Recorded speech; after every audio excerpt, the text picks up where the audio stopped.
Glory to God in the highest. Thank you, Lord, for giving another week. Today's topic is, are you a good steward of God? Heavenly Father, bless me to deliver the message in a fruitful way. I pray in the name of Jesus. Amen. I would like to start with one Bible verse from St. Matthew's Gospel, chapter 25, verse 29. For to everyone who has, more shall be given, and he will have an abundance. But from the one who does not have, even what he does have shall be taken away. The same verse is repeated in 3 other places in the Gospel also. In St. Matthew's Gospel, chapter 25, from verses 14 to 30, Jesus says the parable of a man who was about to go on a journey and entrusted his possessions to his slaves. He gave them different number of talents according to their ability. Everyone doubled their talents except one person who hid the talent under the ground. He was given only 1 talent, but he did not feel responsible enough to do anything for the master to increase that talent through some means, as he was very selfish and he did not have enough love for his master. He could have invested that talent in the bank to get some interest, but he did not care about it. So the master ordered to take away the talent from him and give it to the slave who had 10 talents. In verse 29, Jesus said, For to everyone who has, more shall be given, and he will have an abundance. But from the one who does not have, even what he does have shall be taken away. In St. Matthew's Gospel, chapter 25, verse 30, the master says to the servant, Throw out the worthless slave into the outer darkness. In that place there will be weeping and gnashing of teeth. Any worthless person like this will be thrown into hell at the last judgment. In St. Matthew's Gospel, chapter 13, Jesus spoke to the crowd about the parable of the sower. The sower went out to sow the seeds. Some fell beside the road, some fell on the rocky places, and some fell among the thorns. None of them grew up, but the seeds that fell on the good soil grew up and yielded a crop even up to 100-fold. With this parable, Jesus means how good we hear the word of God, understand it, apply in our life, and bear fruit. Those who listen to the word of God carefully, understand it, and apply in life will be blessed with more and more graces in life. Regarding those who do not pay much attention to the word of God, the devil will fill their heart with evil and worldly thoughts, and God will allow that to happen. In St. Matthew's Gospel, chapter 13, verse 12, again, the same verse is said by Jesus. For whoever has, to him more shall be given, and he will have an abundance. But whoever does not have, even what he has shall be taken away from him. Again, we can see the parable of the candle said in Luke chapter 8, verses 16 to 18, and Mark chapter 4, verses 21 to 25. After lighting a lamp, no one covers it with a container or puts it under a bed. He will put it on a lampstand so that those who come in may see the light. Luke chapter 8, verse 18, and Luke chapter 4, and Mark chapter 4, verse 25. Again, Jesus says the same words. So take care how you listen. For whoever has, to him more shall be given. And whoever does not have, even what he thinks he has, shall be taken away from him. Again, in verse 17, Jesus says, for nothing is hidden that will not become evident, nor anything secret that will not be known and come to light. That means everything we do in secret is visible to God. In 1 Corinthians chapter 4, verses 1 and 2, it says, let a man regard us in this manner as servants of Christ and stewards of the mysteries of God. On this case, moreover, it is required of stewards that one be found trustworthy. God expects everyone to be servants of Christ or good stewards of the mysteries of God. A man who has capital finds various means of investing and increasing that money. Thus, the grace of God, duly used and exercised, receives continual increase. Everyone who uses what they have will get more.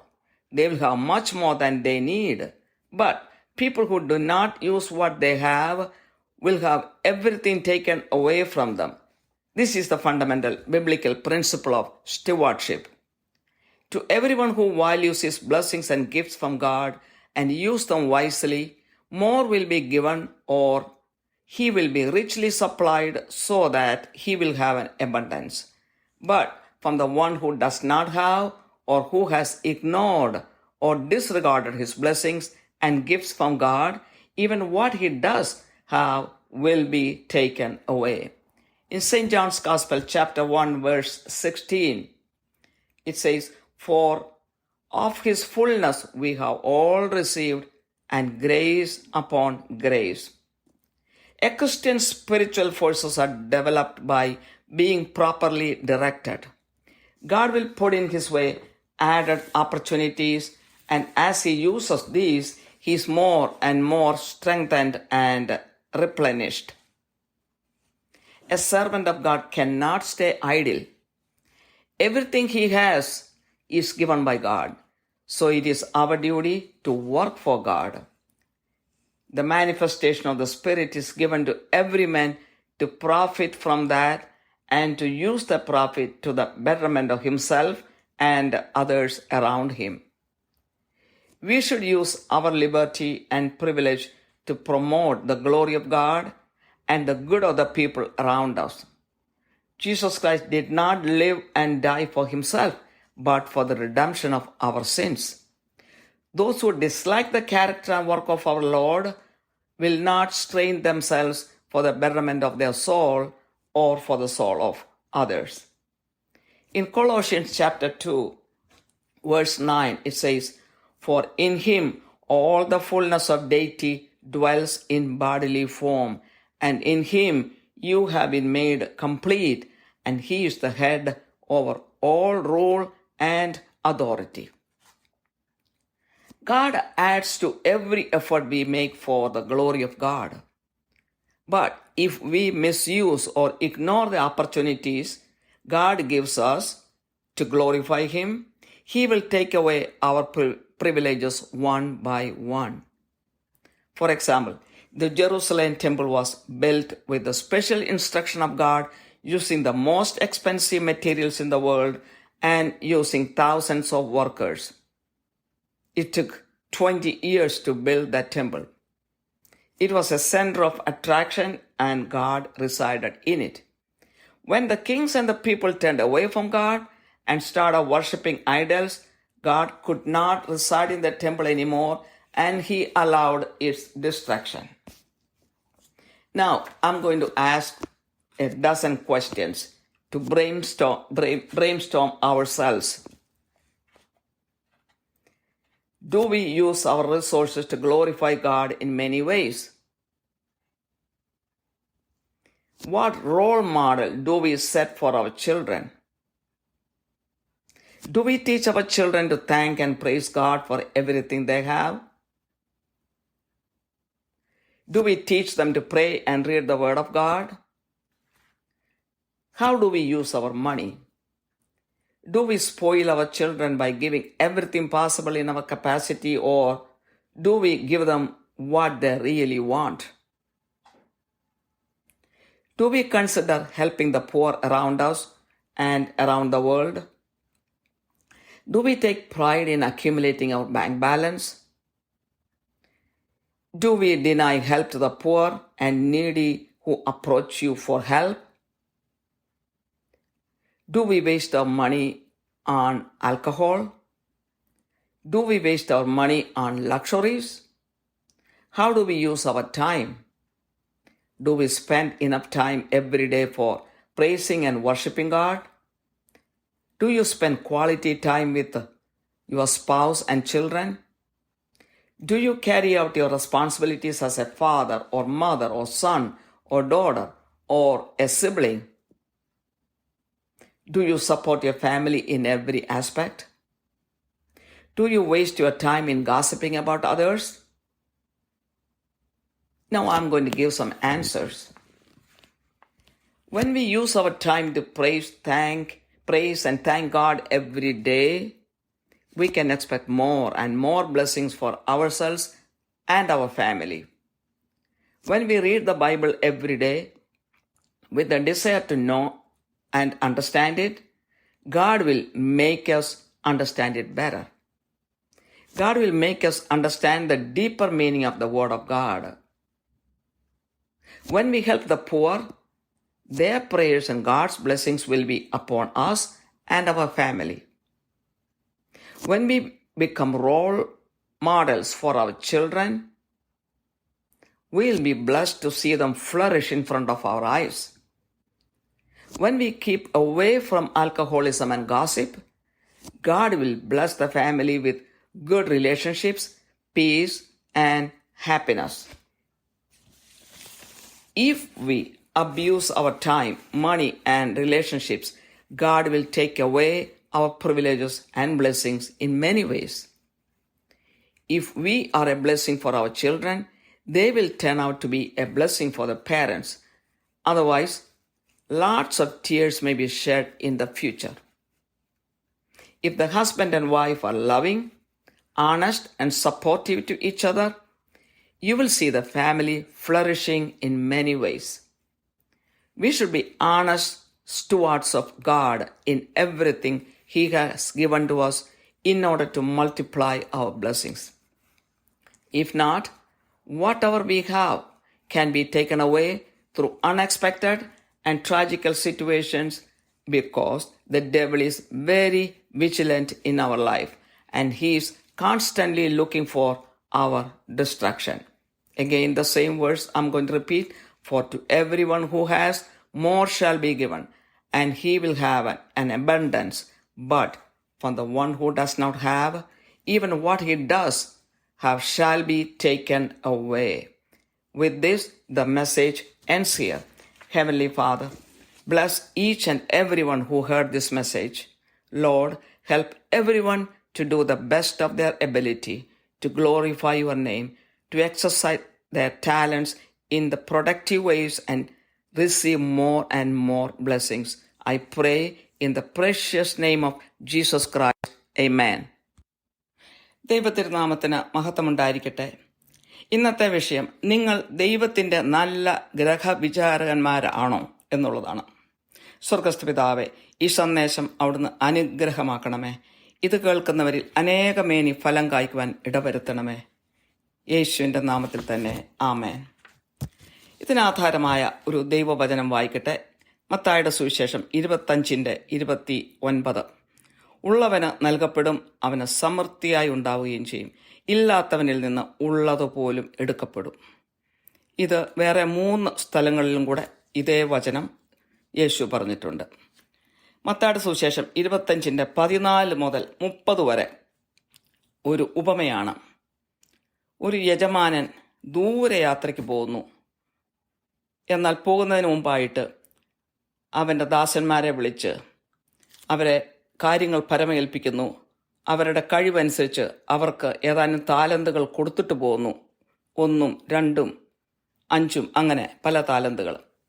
അദ്ദേഹം കുറേ നാളുകൾക്ക് ശേഷം തിരിച്ചു വന്ന് അവരോട് ചോദിച്ചു, ഈ താലന്തുകൾ കൊണ്ട് നിങ്ങൾ എന്ത് ചെയ്തു, നിങ്ങൾ എന്തുണ്ടാക്കിയെന്ന്. 2 കൊടുത്തവൻ 4 ആക്കി, 5 കൊടുത്തവൻ 10 ആക്കി, എന്നാൽ 1 മാത്രം കൊടുത്തവന് അവൻ വിചാരിച്ചു, ഞാൻ എന്തിനാ യജമാനു വേണ്ടി കഷ്ടപ്പെടുന്നത്, എനിക്ക് ഇതിൻ്റെ ആവശ്യമൊന്നുമില്ല, അതുകൊണ്ട് എനിക്ക് തന്നത് ഞാനങ്ങ് തിരിച്ചു കൊടുത്തേക്കാം എന്ന് വിചാരിച്ച് ആ കിട്ടിയ താലന്ത് മണ്ണിനടിയിൽ കുഴിച്ചിട്ടു. ഒന്നും ചെയ്തില്ല. ഇത് കേട്ടപ്പോൾ യജമാനൻ വളരെ പ്രയാസപ്പെട്ടു. എന്നാൽ ഇവൻ നന്ദിയില്ലാത്തവനാണല്ലോ എന്ന് വിചാരിച്ചു. ദാസന്മാരോട് പറഞ്ഞു, അവൻ്റെ കയ്യിൽ നിന്ന് ഉള്ളതും കൂടെ എടുത്തു മാറ്റാൻ പറഞ്ഞു. അങ്ങനെ ആ 10 കയ്യിലുണ്ടായിരുന്ന 10 ടാലൻ്റ് ഉള്ളവന് അത് കൊടുപ്പിക്കുകയാണ് ചെയ്യുന്നത്. ഉള്ളവന് നൽകപ്പെടും, അവന് സമൃദ്ധിയായി ഉണ്ടാവുകയും ചെയ്യും. ഇല്ലാത്തവനിൽ നിന്ന് ഉള്ളതുപോലും എടുക്കപ്പെടും. അതിൻ്റെ 30-ാമത്തെ വചനത്തിൽ യജമാനൻ പറയുന്നു, എന്നാൽ കൊള്ളരുതാത്ത ദാസനെ ഏറ്റവും പുറത്തുള്ള ഇരുട്ടിലേക്ക് തള്ളിക്കളയുവിൻ, അവിടെ കരച്ചിലും പല്ലുകടിയും ഉണ്ടാകുമെന്ന്. ഇത് എന്താണ്? അന്ത്യവിധിയിൽ ദൈവത്തിന് കൊള്ളരുതാത്തവരായി, നന്ദി കെട്ടവരായി ജീവിച്ചവരെ നരകാഗ്നിയിലേക്ക് അന്ത്യവിധിയിൽ തള്ളിയിടുമെന്നാണ് ഇതിൽ നിന്ന് ഉദ്ദേശിക്കുന്നത്. അപ്പോൾ നമ്മുടെ ജീവിതത്തിൻ്റെ എല്ലാ തുറകളിലും ഒരു നല്ല കാര്യവിചാരകനായിരിക്കാൻ, നല്ല ഗ്രഹവിചാരകനായിരിക്കണം എന്നുള്ളതിൻ്റെ ആ ഒരു ഉദ്ദേശമാണ് യേശു ഇവിടെ ഊന്നിപ്പറയുന്നത്. മത്തായിയുടെ സുവിശേഷം 13-ാം അധ്യായത്തിൽ വിതക്കാരൻ്റെ ഉപമ പറയുന്നു. വിത്ത് പലയിടത്ത് വിതച്ചു, ചിലതൊക്കെ പാറയിൽ വീണു, ചിലത് മുള്ളിനിടെ വീണു. അങ്ങനെ ഫലം കായ്ക്കാതെ വഴിയരികിൽ വീണതുകൊണ്ട് പലതും ഫലം കായ്ക്കാതെ പോയി. എന്നാൽ ചില വിത്തുകൾ നല്ല മണ്ണിൽ വീണു. ആ നല്ല മണ്ണിൽ വീണ വിത്ത് 30 മേനിയും 60 മേനിയും 100 മേനിയുമൊക്കെ ഫലം കായ്ച്ചു. ഇതുകൊണ്ട് ഉദ്ദേശിക്കുന്നത് ദൈവവചനം കേൾക്കാൻ ആഗ്രഹം ഇല്ലാത്തവരുടെ കാര്യവും ആഗ്രഹമുള്ളവരുടെ കാര്യവുമാണ്. ആ ഒരു കമ്പാരിസനാണ് ഇവിടെ കാണുന്നത്. ദൈവവചനം കേൾക്കുവാൻ ആഗ്രഹിക്കുകയും അത് മനസ്സിലാക്കാൻ ആഗ്രഹിക്കുകയും അതുകൊണ്ട് പ്രയോജനമുണ്ടാക്കാൻ ആഗ്രഹിക്കുകയും ജീവിതത്തിൽ പകർത്തുവാൻ ആഗ്രഹിക്കുകയും 100 മേനി ഫലം കായ്ക്കുവാൻ ആഗ്രഹിക്കുകയും ചെയ്യുന്ന വ്യക്തികളെ ദൈവം ഇഷ്ടപ്പെടും. അവർ ദൈവത്തിൻ്റെ വചനം കേട്ടനുസരിച്ച് കൃപമേൽ കൃപ പ്രാപിച്ച് അവർ ജീവിക്കും. ദൈവം ആ കൃപ കൊടുക്കും. എന്നാൽ എത്ര കേട്ടാലും എനിക്കിത് വിഷയമല്ല എന്ന് വിചാരിച്ച് മാറി നടക്കുന്നവരുടെ കാര്യമാണ് ഇവിടെ ഉദ്ദേശിക്കുന്നത്. അവർക്ക് ഉള്ളതും കൂടി എടുക്കപ്പെടും. കാരണം അങ്ങനെയുള്ളവരുടെ ഹൃദയത്തിലേക്ക് സാത്താൻ ലോകത്തിൻ്റെ പലതരത്തിലുള്ള കാര്യങ്ങൾ കൊണ്ടുവന്ന് മനസ്സിലോട്ട് അവരുടെ മനസ്സിനെ 100 കാര്യങ്ങളിലാക്കി ദൈവകാര്യങ്ങളിൽ യാതൊരു താല്പര്യമില്ലാത്തവരാക്കി മാറ്റും. അവരെ ഉദ്ദേശിച്ചാണ് മത്തായി 13:12 പറയുന്നു, ഉള്ളവന് നൽകപ്പെടും, അവന് സമൃദ്ധിയായി ഉണ്ടാവുകയും ചെയ്യും, ഇല്ലാത്തവനിൽ നിന്ന് ഉള്ളതുപോലും എടുക്കപ്പെടും. ഇനി വിളക്കിൻ്റെ ഒരു ഉപമ യേശു പറയുന്നു. ലൂക്കായുടെ സുവിശേഷം 8:16 മുതൽ 18 വരെയും മർക്കോസിൻ്റെ 4:21 മുതൽ 25 വരെയുമുള്ള ഭാഗങ്ങളിൽ വിളക്ക് കത്തിച്ച് ആരും ഒരു പാത്രത്തിൻ്റെ അടിയിൽ കൊണ്ടു വെക്കാറില്ല, അല്ലെങ്കിൽ ഒരു കട്ടിലിൻ്റെ കീഴെ വെക്കാറില്ല. അതൊരു തണ്ടിന്മേൽ ഉയർത്തിയാണ് വയ്ക്കുന്നത്. കാരണം അത് വരുന്നവർക്കൊക്കെ പ്രകാശം കൊടുക്കണം, അല്ലെങ്കിൽ പ്രകാശം ലഭിക്കുകയില്ല. എന്നാൽ ഇതുകൊണ്ട് അർത്ഥമാക്കുന്നത് എന്താണ്? പലപ്പോഴും നമ്മൾ മറ്റുള്ളവർക്ക് പ്രകാശം കൊടുക്കുവാൻ ആഗ്രഹിക്കാത്തവരായി മാറും. പ്രകാശം നമ്മൾ കൊടുത്തില്ലെങ്കിൽ അത് നമുക്കും പ്രയോജനമില്ല, മറ്റുള്ളവർക്കും പ്രയോജനമില്ല. പക്ഷെ ദൈവം ആഗ്രഹിക്കുന്നത് നമ്മൾ മറ്റുള്ളവർക്ക് പ്രകാശം ആയിരിക്കണമെന്നാണ് ഉദ്ദേശിക്കുന്നത്. ആകയാൽ നിങ്ങൾ എങ്ങനെ കേൾക്കുന്നു എന്ന് സൂക്ഷിച്ചുകൊള്ളിൻ. ഉള്ളവന് കിട്ടും, ഇല്ലാത്തവനോടോ ഉണ്ട് എന്ന് തോന്നുന്നതും കൂടെ എടുത്തു കളയുമെന്ന് ഇവിടെ വചനം പറയുന്നു. ലൂക്ക 8:18 മർക്കോസ് 4:25 പറയുന്നത്. ആകയാൽ നിങ്ങൾ എങ്ങനെ കേൾക്കുന്നു എന്ന് സൂക്ഷിച്ചുകൊള്ളിൻ. ഉള്ളവന് കിട്ടും, ഇല്ലാത്തവനോടോ ഉണ്ട് എന്ന് തോന്നുന്നതും കൂടി എടുത്തു കളയുമെന്ന്. അതിൻ്റെ 17-ാമത്തെ വചനം പറയുന്നു, 8:17 വെളിപ്പെടാതെ ഗൂഢമായതൊന്നുമില്ല, പ്രസിദ്ധമായി വെളിച്ചത്ത് വരാതെ മറവായിരിക്കുന്നതും ഒന്നുമില്ല. അതായത് നമ്മൾ രഹസ്യത്തിൽ ചെയ്യുന്നത് ദൈവത്തിന് കാണാം. ഒന്നും ദൈവത്തിൻ്റെ കണ്ണിൽ നിന്ന് മറച്ചു വയ്ക്കാൻ സാധിക്കുകയില്ല. 1 കൊറിന്ത്യൻസ് 4:1-2 ഞങ്ങളെ ക്രിസ്തുവിന്റെ ശുശ്രൂഷക്കാരും ദൈവമർമ്മങ്ങളുടെ ഗ്രഹവിചാരകന്മാരും എന്നിങ്ങനെ ഓരോരുത്തൻ എണ്ണിക്കൊള്ളട്ടെ. ഗ്രഹവിചാരന്മാരിൽ അന്വേഷിക്കുന്നതോ അവർ വിശ്വസ്തരായിരിക്കണം എന്നത്രേ. അപ്പോൾ ദൈവം അന്വേഷിക്കുന്നത് എല്ലാ ഗ്രഹവിചാരന്മാരും വിശ്വസ്തരായിരിക്കണം എന്നുള്ളതാണ്. യേശുവിൻ്റെ ശുശ്രൂഷകർ ദൈവിക മർമ്മങ്ങളുടെ നല്ല ഗ്രഹവിചാരന്മാരായിരിക്കണമെന്നാണ് യേശു ആഗ്രഹിക്കുന്നത്. നമുക്ക് പണമുണ്ടെങ്കിൽ നമ്മൾ ചെയ്യുന്നത് അത് പല ബിസിനസ്സിലായി, ബാങ്കിലായി, പലയിടത്തായി അത് ഇൻവെസ്റ്റ് ചെയ്ത് നമ്മൾ ആ പണം വർദ്ധിപ്പിച്ചെടുക്കാൻ നോക്കും. അതുപോലെ തന്നെ ദൈവകൃപയുടെ കാര്യങ്ങളും ഇതാണ്. നമ്മൾ ദൈവകൃപ നമ്മൾ ഉപയോഗിച്ച് അതിനെ വർദ്ധിപ്പിക്കാൻ നമ്മൾ ശ്രമിച്ചില്ലെങ്കിൽ അത് വെറുതെ പാഴായി പോകും. അങ്ങനെ ശ്രമിക്കുന്നവർക്ക് അത് കൂടുതൽ കൂടുതൽ ദൈവം കൊടുത്തുകൊണ്ടിരിക്കും. എന്നാൽ ആ ദൈവകൃപ ഉള്ളിലുണ്ടായിട്ടും അതിനെ മൈൻഡ് ചെയ്യാതെ, അതിനെ ഇഗ്നോർ ചെയ്തുകൊണ്ട് അത് വർദ്ധിപ്പിക്കാൻ ശ്രമിക്കാതെ, നമുക്കോ മറ്റുള്ളവർക്കോ നന്മ ഉണ്ടാകാൻ ആഗ്രഹിക്കാതെ വെറുതെ പാഴാക്കി കളഞ്ഞാൽ നമ്മളിലുള്ള അനുഗ്രഹവും നമ്മളിലുള്ള ദാനവും ദൈവം എടുത്തു മാറ്റും. അത് ബുദ്ധിയോടെ ഉപയോഗിക്കുന്നവർക്ക് അത് കൂടുതലായിട്ട് കൊടുക്കും. എന്നാൽ അത് നന്മയ്ക്കായി ഉപയോഗിക്കാത്തവർക്ക് ഉള്ളതും കൂടെ ദൈവം എടുത്തു മാറ്റും. യോഹന്നാന്റെ സുവിശേഷം 1:16 പറയുന്നു, അവന്റെ നിറവിൽ നിന്ന് നമുക്ക് എല്ലാവർക്കും കൃപമേൽ കൃപ ലഭിച്ചിരിക്കുന്നു എന്ന്. എല്ലാ ക്രിസ്ത്യാനിക്കും ആത്മീയ ശക്തി ദൈവം കൊടുത്തിട്ടുണ്ട്. എന്നാൽ അത് നേർവഴിയിൽ കൂടി നമ്മൾ നയിക്കണം. നമ്മൾക്കങ്ങനെ നേർവഴിയിൽ കൂടെ നമ്മുടെ ആത്മീയ ശക്തിയെ നമ്മൾ നയിച്ച് മുന്നോട്ട് പോവുകയാണെങ്കിൽ ദൈവം കൂടുതൽ അവസരങ്ങൾ തന്ന് നമ്മളെ ശക്തിപ്പെടുത്തിക്കൊണ്ടിരിക്കും. നമ്മളെ കൂടുതലായിട്ട് ആവശ്യമനുസരിച്ച് നിറച്ചുകൊണ്ടുമിരിക്കും. എന്നാൽ നമ്മളത് ശ്രദ്ധിച്ചില്ല, നമ്മളത് ഇഗ്നോർ ചെയ്ത് കളഞ്ഞാൽ ദൈവം അത് ചെയ്യത്തില്ല.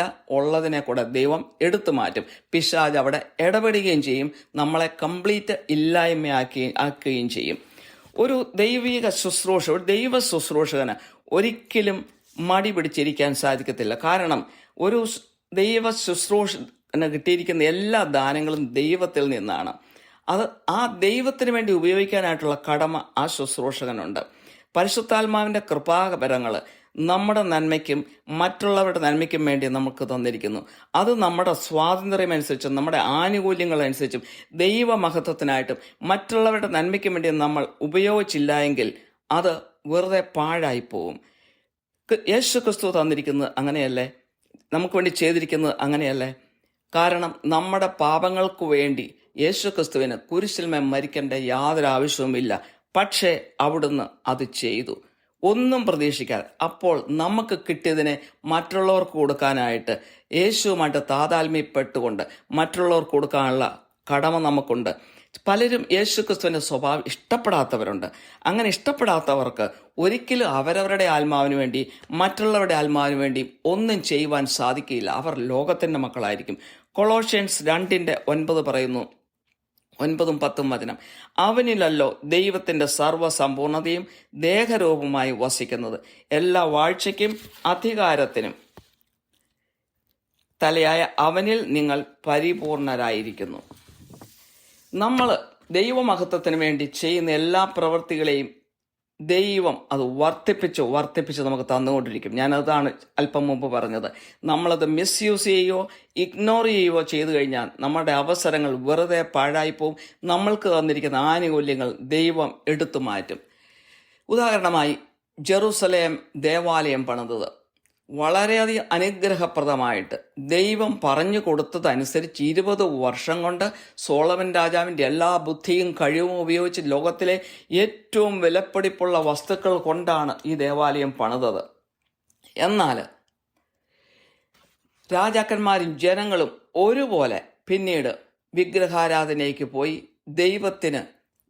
ദൈവം പറഞ്ഞതുപോലെയുള്ള കാര്യങ്ങൾ അനുസരിക്കാതെ ദൈവത്തിന് മഹത്വം കൊടുക്കാതെ പോയപ്പോൾ അവസാനം വന്നപ്പോൾ ആ ദേവാലയം നശിപ്പിക്കപ്പെടുവാൻ ദൈവം ഇടവരുത്തി. ദൈവം അത് വിട്ടുകൊടുത്തു.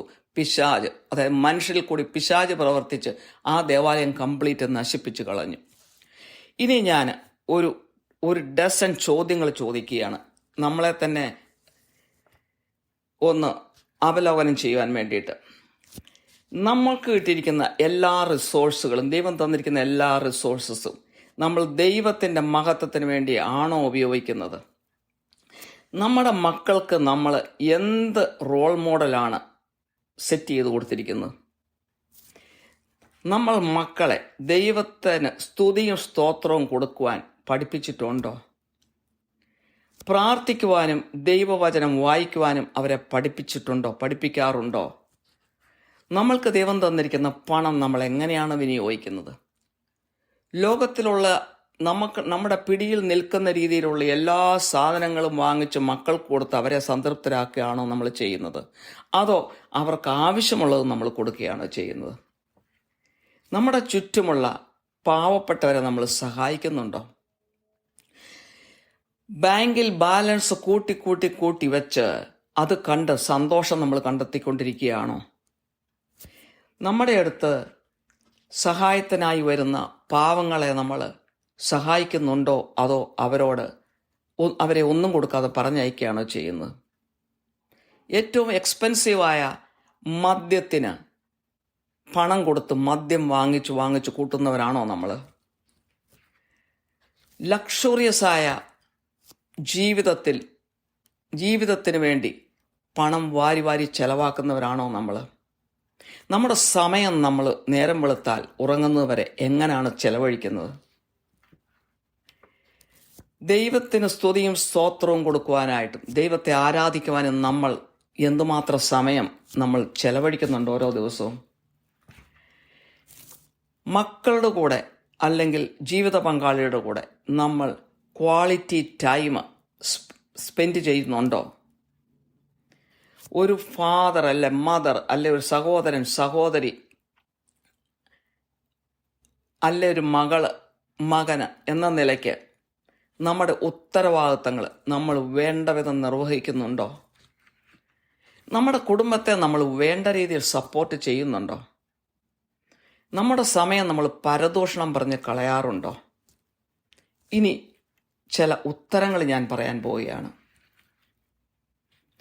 നമ്മുടെ സമയങ്ങൾ നമ്മൾ ദൈവത്തിന് സ്തുതിയും സ്തോത്രവും കൊടുക്കുവാൻ അല്പസമയം എല്ലാ ദിവസവും മാറ്റിവെച്ചാൽ നമുക്കും നമ്മുടെ കുടുംബത്തിനും അനുഗ്രഹങ്ങൾ വന്നുകൊണ്ടേയിരിക്കും. നമ്മൾ ബൈബിൾ വായിക്കുമ്പോൾ, ദൈവവചനം വായിക്കുമ്പോൾ ആഗ്രഹിച്ചാണോ വായിക്കുന്നത്? അത് മനസ്സിലാക്കാൻ ആഗ്രഹിക്കുന്നുണ്ടോ? അങ്ങനെയാണെങ്കിൽ ദൈവം അത് നമുക്ക് കൂടുതൽ മനസ്സിലാക്കി തരും. എന്നാൽ ജോലി തീർക്കാനാണ് വായിക്കുന്നതെങ്കിൽ നമ്മൾ എത്ര വർഷം വായിച്ചാലും നമുക്ക് ഒന്നും മനസ്സിലാകാൻ പോകുന്നില്ല. എന്നാൽ ആഗ്രഹത്തോടെ വായിക്കുന്നവർക്ക് അതിൻ്റെ നിഗൂഢ രഹസ്യങ്ങൾ വരെ ദൈവം വെളിപ്പെടുത്തി തരും. സ്വന്തം അനുഭവത്തിൽ നിന്നുകൂടെയാണ് പറയുന്നത്. നമ്മൾ പാവപ്പെട്ടവരെ സഹായിക്കുമ്പോൾ അവരുടെ പ്രാർത്ഥന നമ്മളോടൊപ്പം ഉണ്ടായിരിക്കും. അതുപോലെ തന്നെ ദൈവത്തിൻ്റെ അനുഗ്രഹങ്ങൾ നമുക്കും നമ്മുടെ കുടുംബത്തിനും വന്നുകൊണ്ടേയിരിക്കും. നമ്മൾ നമ്മുടെ മക്കൾക്ക് ഒരു നല്ല റോൾ മോഡലായി മാതൃക കാണിച്ചു കൊടുത്ത് അവരെ വളർത്തിയാൽ നമ്മുടെ മുന്നിൽ നമ്മുടെ മക്കൾ അനുഗ്രഹമായിട്ട് ജീവിക്കുന്നത് നമുക്ക് കാണാൻ സാധിക്കും. എന്നാൽ നമ്മുടെ സമയം മുഴുവനും മദ്യപാനത്തിനും പരദൂഷണത്തിനും നമ്മൾ ചിലവാക്കി മക്കളെ ഇഗ്നോർ ചെയ്ത് ഭക്ഷണം മാത്രം കൊടുത്ത് അവർ വളർന്നോളും എന്ന് വിചാരിച്ച് നടന്നാൽ നമ്മുടെ ബന്ധങ്ങൾ നഷ്ടപ്പെടും, കുടുംബത്തിൻ്റെ സമാധാനം നഷ്ടപ്പെടും, കുടുംബത്തിൻ്റെ സന്തോഷം നഷ്ടപ്പെടും. നമ്മുടെ സമയവും പണവും ബന്ധങ്ങളും വേണ്ട രീതിയിൽ നമ്മൾ ഉപയോഗിച്ചാൽ, ദൈവം തന്ന ആനുകൂല്യങ്ങൾ അനുസരിച്ച് നമ്മൾ ജീവിച്ചാൽ അത് നമുക്കും നമ്മുടെ കുടുംബത്തിനും ഒരു അനുഗ്രഹമായിട്ട് മാറും. നമ്മൾ നമ്മുടെ മക്കൾക്കൊരു അനുഗ്രഹമാണെങ്കിൽ അവർ നമുക്ക് നമ്മുടെ ഭാവിയിൽ ഒരു അനുഗ്രഹമായിട്ട് തന്നെ മാറും. ഭാര്യയും ഭർത്താവും അന്യോന്യം സ്നേഹിക്കുന്നവരാണെങ്കിൽ, ആത്മാർത്ഥതയുള്ളവരാണെങ്കിൽ, അന്യോന്യം സപ്പോർട്ട് ചെയ്യുന്നവരാണെങ്കിൽ പലതരത്തിൽ ആ കുടുംബം അഭിവൃദ്ധി പ്രാപിക്കുന്നത് നമ്മുടെ കണ്ണുകൊണ്ട് നമുക്ക് കാണാൻ സാധിക്കും. നമ്മൾ ദൈവത്തിൻ്റെ നല്ല ഗ്രഹവിചാരകന്മാരാണ് എങ്കിൽ ദൈവം നമ്മളുടെ അനുഗ്രഹങ്ങളെ അനേകം മടങ്ങ് വർദ്ധിപ്പിക്കുന്നത് നമുക്ക് അനുഭവിച്ചറിയാൻ സാധിക്കും. അല്ലെങ്കിൽ നമ്മൾ പ്രതീക്ഷിക്കാത്ത സമയത്ത് എവിടെ നിന്നറിയാതെ അനർത്ഥങ്ങൾ നമ്മുടെ ഭവനത്തിൽ വന്നുകൊണ്ടേയിരിക്കും. അതായത് പിശാച് നമ്മുടെ ജീവിതത്തിൽ കയറി ഇടപെടും. അവൻ മറ്റെല്ലാവരെക്കാളും നമ്മുടെ ജീവിതത്തെ നോക്കിക്കൊണ്ടിരിക്കുന്നവനാണ്. അങ്ങനെ നമ്മുടെ ജീവിതത്തിൽ അനർത്ഥങ്ങൾ കടന്നു വരും, തകർച്ചകൾ കടന്നു വരും. നമുക്ക് പരിഹരിക്കാനൊക്കാത്ത രീതിയിലുള്ള തകർച്ചകൾ നമ്മുടെ ജീവിതത്തിൽ വന്നുകൊണ്ടിരിക്കും. വീണ്ടും ഞാൻ വചനം ഒന്നുകൂടെ വായിക്കട്ടെ. ഉള്ളവന് നൽകപ്പെടും, അവന് സമൃദ്ധിയായി ഉണ്ടാവുകയും ചെയ്യും. ഇല്ലാത്തവനിൽ നിന്ന് ഉള്ളതുപോലും എടുക്കപ്പെടും. ഈ സന്ദേശം ഇവിടെ അവസാനിക്കുകയാണ്. കാരുണ്യവാനായ സ്വർഗസ്ഥ പിതാവേ, ഈ സന്ദേശം കേട്ട് എല്ലാവരെയും അനുഗ്രഹിക്കണമേ. ഓരോരുത്തർക്കും കൊടുത്തിരിക്കുന്ന കഴിവുകളെയും അനുഗ്രഹങ്ങളെയും തിരുനാമ മഹത്വത്തിനായും എല്ലാവരുടെയും നന്മയ്ക്കായും ഉപയോഗിക്കുവാൻ അവിടുത്തെ മക്കളെ പ്രാപ്തരാക്കണമേ. മാനവും മഹത്വവും അവിടത്തേക്ക് തരുന്നു. പ്രാർത്ഥന കേട്ടതിനായി നന്ദി. യേശു ക്രിസ്തുവിന്റെ നാമത്തിൽ തന്നെ. ആമേൻ.